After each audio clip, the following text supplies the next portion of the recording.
Hello there, good evening. The Islamic State has released a video purportedly showing the beheading of an American journalist. James Foley was abducted in Syria in November 2012. The website set up to campaign for him said tonight it was aware of the reports and urged people to wait for updates. Well, our correspondent Nick Martin joins us from Washington.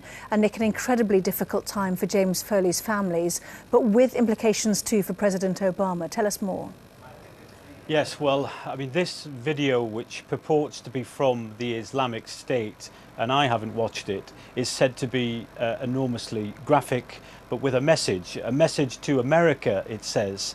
Now, James Foley is an independent journalist. He was 40 years old. He was last seen in Syria at around Thanksgiving, November last year. He was one of the last journalists to be in the Aleppo area when he was kidnapped, along with another journalist, and he hasn't been seen since. And ever since then, his parents have continued a campaign for information to glean where he could have been. And then tonight, as we've just come on air in the last hour, a video has emerged on the internet which purportedly shows Jim Foley being beheaded.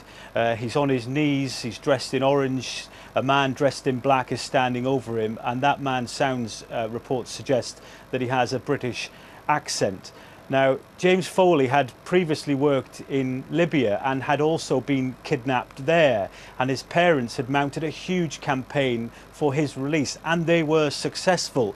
But he'd said that he wanted to be committed to his role as a journalist. He wanted to go back to conflict zones. He used to produce films which focused heavily on the humanitarian impact, very human-led, people-led stories of war.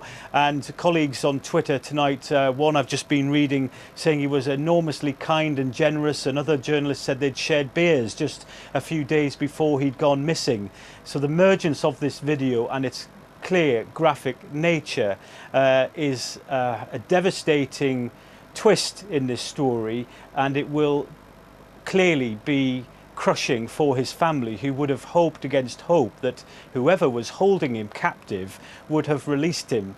But I think it's a clear message to, which is what the Islamic State will want, of course, for this video to be shown as many times. But they are saying in that they are holding another journalist, that if Barack Obama, the president, does not pull out the airstrikes and stop supporting Kurdish and Iraqi forces in Iraq and elsewhere, then this